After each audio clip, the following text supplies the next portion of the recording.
రాష్ట్రంలో మావోయిస్టుల మకాం కలకలం సృష్టించింది. 5 జిల్లాల్లో మావోయిస్టుల ఏర్వేత లక్ష్యంగా రంగంలోకి దిగిన ఇంటెలిజెన్స్ ఆక్టోపస్ బృందాలు ఏకకాలంలో సోదాలు చేపట్టి 5 జిల్లాల్లో 45 మంది మావోయిస్టులను అరెస్టు చేశారు. మావోయిస్టు అగ్రనేత కేంద్ర కమిటీ సభ్యుడు హెడ్మా డైరీలో వెలుగులోకి వచ్చిన విషయాల ఆధారంగా సోదాలు చేపట్టినట్లు తెలుస్తోంది. రాష్ట్రంలోని పలు జిల్లాల్లో ఊహించని విధంగా మావోయిస్టుల కదలికలు సంచలనం రేపాయి. అల్లూరు జిల్లాలోని అటవీ ప్రాంతంలో హెడ్మా సహా 6గురు ఎన్కౌంటర్ అయ్యాక అక్కడ లభ్యమైన డైరీ ఆధారంగా రాష్ట్రంలోని వివిధ జిల్లాల్లో ఇంటెలిజెన్స్ ఆక్టోపస్ బృందాలు సోదాలు చేపట్టాయి. పక్కా సమాచారంతో విజయవాడ కొత్త ఆటోనగర్ ప్రాంతాన్ని భద్రతా బలగాలు చుట్టుముట్టాయి.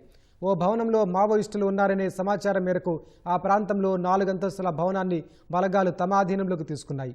భవనంలో ప్రవేశించి 21 మంది మహిళలతో పాటు మొత్తం 28 మందిని అదుపులోకి తీసుకున్నారు. అక్కడ లభించిన పేలుడు పదార్థాలు, తుపాకులను ప్రత్యేక వాహనంలో పోలీసులు తరలించారు. Law and order police, octopus teams, ఇంటెలిజెన్స్కి సంబంధించిన వివిధ విభాగాలకు సంబంధించిన ఒక జాయింట్ ఆపరేషన్ ఈరోజు చేయడం జరిగింది.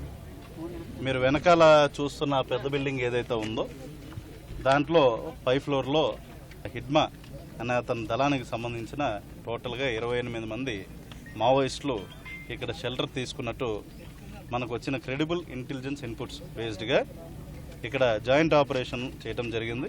వచ్చిన వాళ్ళు majority these people are from Chhattisgarh.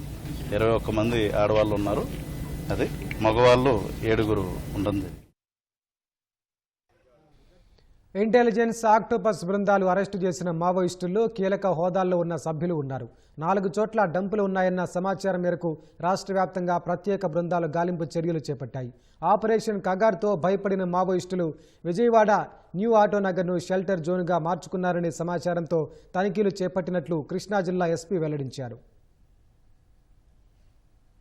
వివిధ ప్లేసెస్లో సైమల్టేనియస్గా ఏపీలో ఆపరేషన్స్ కూడా జరగడం జరిగింది. మేజర్ క్యాచ్ కృష్ణా జిల్లాలో 28 మంది మావోయిస్టులు మేము పట్టుకోవడం జరిగింది. దీంట్లో ముఖ్యంగా చూసుకుంటే తిప్పిరి తిరుపతి అలియాస్ దేవ్జీ అనే అతను ఈయన మావోయిస్టుల యొక్క చీఫ్.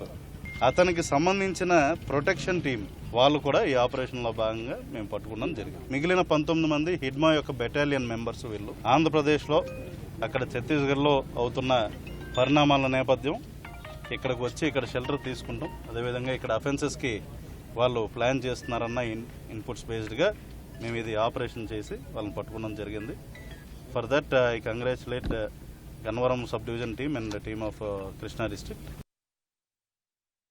విజయవాడ, కాకినాడ, ఏలూరు నగరాల్లో మావోయిస్టుల అలజడి గతంలో ఎన్నడూ లేదు.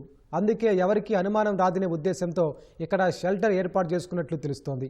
ఆటోనగర్ సమీప ప్రాంతాల్లో చాలామంది వలస కూలీలు వచ్చి స్థానిక కర్మాగారాల్లో పనిచేస్తుంటారు.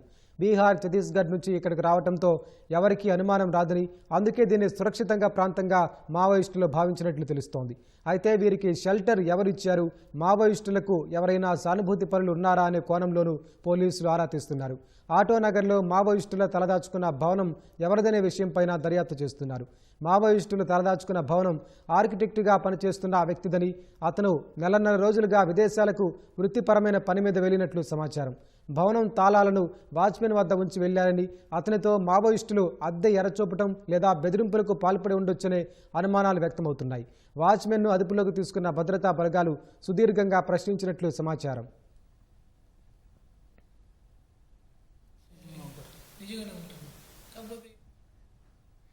అటు ఏలూరు నగర శివార్లోని గేటెడ్ కమ్యూనిటీ గ్రీన్ సిటీలోని ఓ భవన సముదాయంలో ఉన్న 15 మంది మావోయిస్టులను జిల్లా ఎస్పీ ప్రతాప్ శివకిషోర్ నేతృత్వంలోని స్పెషల్ పార్టీ పోలీసులు అదుపులోకి తీసుకున్నారు. వారిని ఏలూరు రూరల్ పోలీస్ స్టేషన్కి తరలించారు. వారికి ఆశ్రయం ఇచ్చిన భవన యజమాని నుంచి వివరాలు సేకరించారు. వారం రోజులుగా వీళ్లు అక్కడ ఎలా ఉన్నారనే అంశంతో పాటు జిల్లాలో మరెక్కడైనా షెల్టర్ జోన్లు ఉన్నాయా అనే కోణంలో దర్యాప్తు చేపట్టారు.